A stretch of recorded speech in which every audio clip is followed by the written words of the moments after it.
Within 3 months of a coup and ejecting France, Niger is going to become the fourth fastest growing economy in the world by 2024, according to World Economic Outlook projections. And Niger will be the fastest growing economy in Africa. Some of you may ask, where is Ibrahim Traore on this? Well, Burkina Faso will be the 9th fastest growing economy in the world by 2024, and the 6th fastest growing economy in Africa. There are other countries in Africa that are making good progress, like Libya, despite being in war mode. But I just wanted to focus on Niger and Burkina Faso because of the obvious reasons. You know, when Niger increased the price of uranium from 0.8 euros per kilogram to 200 euros per kilogram, immediately after the junta ejected France, critics laughed at them. Now see who is laughing. Imagine French companies were selling Niger's uranium at $200 per kilogram and giving $11 to Niger. But 200 euros versus 0.80 euros? I wasn't prepared for that. Anyway, I want to say congratulations, Niger. Africa is rising, and this is our moment. Listen to this video. Even our thieves are not patriotic.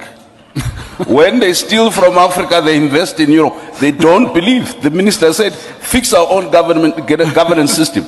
The people in charge of governance systems steal and invest elsewhere as an indictment or an affirmation of their own incompetence and incapacity. But the second bit is that I think both His Excellency Moussa Faki, Professor Lumumba, and the minister indicated, when you grow a disconnect between the people who give you legitimacy, who are the ultimate resource for the transformation of any nation, when you grow a disconnect between your culture, Amilcar Cabral said, every revolution is first a cultural revolution. There were 200 coups in Africa between 1965 and 2012. In the 1960s, there was at least one coup every 60 days. In the 1970s, barely 18 years after Ghana's independence, at least 85% of African states had some coup experience or the other. And West Africa accounted for almost 44% of those.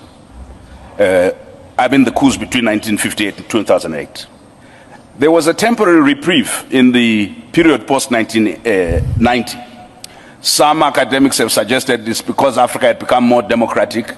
I want to disabuse you of that notion because it's lazy intellectualism. What had changed was that Western interest in a unipolar world, in changing regimes, had dissipated. The West no longer needed to use force. There was no competitor, either ideological or otherwise. What had essentially happened, there was dominance of one set of interests. So as we reflect on unconstitutional change of government, it's not just mere tinkering at the local level, but it's also what explains the ouster of Nkrumah, the assassination of Lumumba, the assassination of Sankara, the assassination of Amilcar Cabral, the assassination of Samora Machel, the ouster of Sékou Touré. What is the fact? That in a unipolar world, the appetite to change had dissipated. As we see greater polarization between the West, the East, and the Middle, we're going to see once again an intensification of interference. First African country got independent 1957. There is not a single Jewish person who will allow you to forget the Holocaust. And in fact, there are crimes, not just in Israel, across the world against denial of the Holocaust. US foreign policy, Israeli foreign policy is very key. It's a central issue. Africans, for some reason, must forget something that happened 50 years ago, if you are Zimbabwe 80 years ago. Listen, we must always remind our friends from Europe and elsewhere that slavery was a crime against humanity, as is colonialism.